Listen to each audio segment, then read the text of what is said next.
నమస్తే ఫ్రెండ్స్, నేను మీ ఆర్ఎస్ఆర్. కేటీఆర్ని అరెస్ట్ చేయడానికి అంటే ఒక విధంగా ఇంకో విధంగా ఎట్లా చెప్పుకోవాలంటే బీఆర్ఎస్ పార్టీ మీద, కేసీఆర్ మీద, కేటీఆర్ మీద పగ తీర్చుకోవడానికి రేవంత్ రెడ్డి చేసిన ఒక పెద్ద స్కెచ్ అని చెప్పాలా. ఎట్లా కేటీఆర్ని అరెస్ట్ చేయాలా, ఎట్లా కేటీఆర్ని ఒకప్పుడు రేవంత్ రెడ్డి బీఆర్ఎస్ గవర్నమెంట్ ఉన్నప్పుడు అరెస్ట్ అయ్యింది. ఎందుకు అరెస్ట్ అయ్యింది? అది ఓటుకు నోటు కేసులా. అది ఎవరు వచ్చి చిన్న పిల్లగాడు వచ్చి యూట్యూబ్లో కొట్టినా కూడా ఆయన 50 లక్షలు పట్టుకొచ్చిన మూట కనబడుతుంది. డైరెక్ట్ సాక్ష్యంతో దొరికినాడు కాబట్టి తీసుకుపోయి జైలు చేసేది తప్ప ఆయన దేవుళ్ళకు పూజ చేస్తుంటనో, లేకపోతే 10 మందికి అనాథ పిల్లలకు మంచి చేస్తుంటనో, లేకపోతే లోకానికి ఏదైనా మంచి, ప్రజలకు ఏదైనా మంచి చేయడానికి పోతుంటే అరెస్ట్ చేసి వేయలేదు వాళ్ళు కావాలని చెప్పేసి. ఆ పగను పెట్టుకున్న రేవంత్ రెడ్డి ఇప్పటికీ ఎట్లా కేటీఆర్ అరెస్ట్ చేయాలన్న స్కెచ్ తోటి, ప్లాన్ తోటి రెడీ అయిందనంటే చెప్పుకోవాలి మనం. గత డిసెంబర్లో 20వ తారీఖు రోజు ఈ ఫార్ములా కేసు మీద కేసు నమోదు చేశారు. దాని తర్వాత కేటీఆర్ కూడా A1గా ఉన్న కేసులో దాదాపు ఒక 5 సార్లు ఏసీబీకి విచారణ కూడా హాజరయ్యాడు. తర్వాత ఎట్లా లోపటయ్యారన్న స్కెచ్ తోటి మేఘాలు కింద మీద పడుకుంటా లాస్ట్కి అయితే మన జూబ్లీస్ ఎలక్షన్ జరిగినాయి కదా. ఎలక్షన్ జరిగిన తర్వాత గవర్నర్ నుంచి ఈరోజు, ఎందుకంటే ఎమ్మెల్యే అయినా నార్మల్ క్యాండిడేట్ కాదు, బీఆర్ఎస్ ఎమ్మెల్యే కాబట్టి ఒక ఎమ్మెల్యేని అరెస్ట్ చేయాలంటే ఖచ్చితంగా గవర్నర్ నుంచి ఆమోదం కావాలా, ప్రాసిక్యూట్ చేయాలన్నా కూడా గవర్నర్ నుంచి ఆమోదం కావాలి.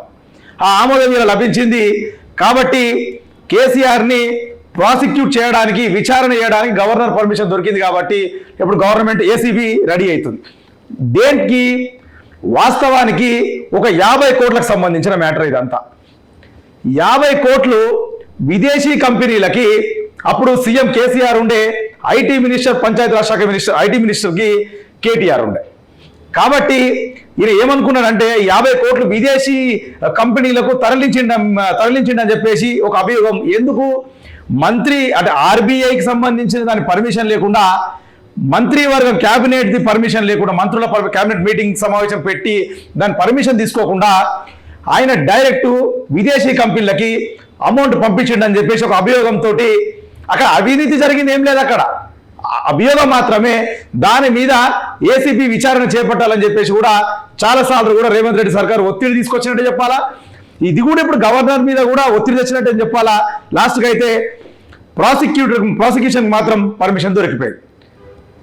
దీన్ని ఏ విధంగా కేటీఆర్ లోపటేయాలి, ఎట్లా వేయాలి, జైల్లో ఎట్లా కూర్చోబెట్టాలి, రేవంత్ రెడ్డి స్కెచ్ ఎట్లుందంటే, రేవంత్ రెడ్డి ఏ జైల్లోనైతే ఓటుకునే కేసులో పోయి ఏ రూమ్లో అయితే ఏ జైల్లో అయితే ఉన్నాడో అదే జైల్లో, అదే రూమ్లో కేటీఆర్ను కూర్చోబెట్టాలని చెప్పి ఆలోచన. ఫస్ట్ కేసీఆర్ మీద స్కెచ్ చేసిండు. ఏది కాళేశ్వరం మొత్తం కాళేశ్వరం అసలు ఏమీ లేదని చెప్పేసి మాట్లాడిరు. ఆయన ఇద్దామని చూసారు. కాకపోతే వాస్తవం జరిగింది ఏంటంటే, కేసీఆర్ను ముట్టుకుంటే తెలంగాణ రాష్ట్రం పగ్గుమంటది, ఈ గవర్నమెంట్ గంటలు పడిపోతాను భయంతో దాని జోలికి పోలేదు. ఇప్పటికైనా దమ్ముంటే రేవంత్ రెడ్డి ఒక్కసారి కేసీఆర్ని ముట్టుకోమని చెప్పండి. ఒక్కసారి కేసీఆర్ని ముట్టుకోమనండి. తెలంగాణ రాష్ట్రంలో కాంగ్రెస్ పార్టీ పరిస్థితి ఎందుకు గంటలు తేలిపోతుంది. ఒక్కటి అర్థం చేసుకోవాలి రేవంత్ రెడ్డి గారు, ఏదున్నా సరే మీ పొన్నం ప్రభాకర్, మీ పిసిసి ప్రెసిడెంట్ ఉన్న మహేష్ కుమార్ గౌడే అన్నారు. అంటే ఏమంటారు, ప్రభుత్వ అనుమతి లేకుండా పైసలు పంపించిండే అన్నాం తప్ప దాన్ని మేము ఏమంటారంటే ఆయన అవినీతి చేసిండు అని మేము అనలేదని చెప్పేసి కూడా ప్రెస్ మీట్లో వాళ్ళే మాట్లాడిన దాఖలాలు చాలా ఉన్నాయి.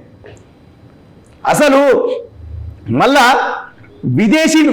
విదేశాల నుంచి ఎలక్ట్రో బాండ్ రూపంలో మళ్ళీ వాళ్ళు రివర్స్ 50 కోట్లు పంపించడం జరిగింది.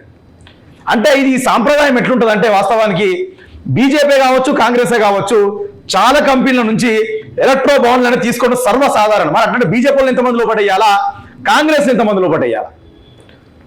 ఇది ఎట్లుందంటే జూబ్లీ సెలక్షన్లో కూడా మనం బీజేపీ బడేబాయ్ చోటేబాయ్ సిద్ధాంతం మళ్ళొక్కసారి రిపీట్ అయినట్టే చెప్పాలి. మీకు అర్థం కావచ్చు, బడేబాయ్ అంటే బీజేపీ, చోటేబాయ్ అంటే కాంగ్రెస్. రేవంత్ రెడ్డి గారు ఎన్నోసార్లు అన్నారు కదా, బీజేపీ వాళ్ళు కూడా మాట్లాడిన మాటలు చాలా ఉన్నాయి. ఎప్పుడు చూడు మీకు ఇంత కూడా అది లేదా, అసలు మీ రేవంత్ రెడ్డిని తీసుకుపోయి లోపటేసేటప్పుడు కేటీఆర్ని ఈ ఫార్ములా కేసులో తీసుకుపోయి లోపటేయని తొందర కాంగ్రెస్ రేవంత్ రెడ్డి కన్నా ఫస్ట్ మన బీజేపీ వాళ్ళకు ఉన్నది. ఫస్ట్ వాళ్ళకి పెద్ద ఇంట్రెస్ట్ ఉన్నది దాని మీద. కాబట్టి వాళ్ళు ఫోర్స్ చేసారు అని ఇద్దరు కలిసిపోయారు, బడేబాయ్ చోటేబాయ్ మంచిగా కలిసిపోయి కేటీఆర్ని 80% అరెస్ట్ చేద్దామని స్కెచ్లో అడిగి ఉన్నారు వాళ్ళు. ఒక్క మాట. ఇంకొకటి ఏంటంటే, స్థానిక సంస్థల ఎలక్షన్స్ నోటిఫికేషన్ వచ్చే అవకాశాలు ఉన్నాయి. కేటీఆర్ బయట తిరిగితే మొన్న జూబ్లీస్లో కదా ఓటుకు నోటు అనేది ఒక బాగా చేసి పైసలు వంచింది, మన ఛానల్లో చాలా మటుకు చూసినాం. అదేవిధంగా రిగ్గింగ్ జరిగిన కథ మొత్తం మనం సినిమా చూసాం. అది ఇప్పుడు ఏంటంటే కేటీఆర్ తీసుకుపోయి లోపటేస్తే క్యాడర్ భయపడుతుందేమో, బీఆర్ఎస్ మొత్తం చీల్కపోతుందేమో, క్యాడర్ భయపడుతుందేమో, రేపు ఎలక్షన్స్ మేము సజావుగా మంచిగా ఓటుకు నోటు కేసేసుకుంటా రిగ్గింగ్ చేసుకుంటా మళ్ళా సర్పంచ్ల మా హవా అని చూపించని రేవంత్ రెడ్డి సర్కార్ ఒక స్కెచ్ చేసినట్టు అర్థమవుతుంది. కానీ కాంగ్రెస్ గవర్నమెంట్ కి రేవంత్ రెడ్డి సర్కార్ ఒక్కటి అర్థమవుతుంది, క్లారిటీ ఒక్కటి అర్థం చేసుకోండి. బీఆర్ఎస్ పార్టీ నడుపుతుంది కేసీఆర్, కేటీఆర్, హరీష్ రావు కాదు. బీఆర్ఎస్ పార్టీ నడుపుతుంది బీఆర్ఎస్ కార్యకర్తలు, క్యాడర్. ఇప్పటికి ఎంతో మంది ఎమ్మెల్యేలు, మొన్న 10 మంది ఎంపీలు జంపింగ్ అయినా కూడా ఆ బీఆర్ఎస్ క్యాడర్ ఆ నియోజకవర్గాలలో అట్లే ఉన్నది. దీన్ని చూసి ఏమర్థం చేసుకోవాలి మీరు? కేటీఆర్ నేసినా, హరీష్ రావు నేసినా, ఇంకెంతమంది ఎమ్మెల్యేలు తీసుకుపోయి లోపటేసినా ఒక్క టీఆర్ఎస్, ఒక బీఆర్ఎస్ కార్యకర్త కూడా జంకే ప్రసక్తే లేదు. అదొక్కటి మీరు అర్థం చేసుకోవాలి. ఏదో అభియోగాలు, ఇప్పుడు ఏసీబీ ఎంటర్ అయింది, రేపు ఈడీ ఎంటర్ అవుతుంది, ఎక్కడికైనా అరెస్ట్ చేసి లోపల పెట్టాలా? ఎలక్షన్ జరగకుండా అంటే ఎలక్షన్లు కాంగ్రెస్ పార్టీకి అనుకూలంగా జరిగేటట్టు చూసుకోవాలా? ఇది ఒక హైప్ క్రియేట్ చేయాలా రాష్ట్రంలో అని చెప్పేసి ఒక ఆలోచనతోటి వీళ్ళు వచ్చినట్టు కూడా, అంటే వీళ్ళంటే ఎవరు? రేవంత్ రెడ్డి వచ్చినట్టు కూడా మనకు క్లారిటీ వచ్చింది. మరి చూడాలా, మరి ఎప్పుడు అరెస్ట్ చేస్తాడు, ప్రాసిక్యూషన్ ఎప్పుడు స్టార్ట్ అవుతుంది, విచారణ ఎప్పుడు కొనసాగుతుంది, ఎప్పుడు అరెస్ట్ చేస్తారు అన్నది కూడా మనకు ఆల్మోస్ట్ రేపేళ్ళ తెలిసిపోతుంది. ఇది ఇప్పుడు న్యూస్. షేర్ చేయండి, లైక్ చేయండి, సబ్స్క్రైబ్ చేయండి. మరిన్ని వీడియోల కోసం బెల్ సింబల్ పై క్లిక్ చేయండి.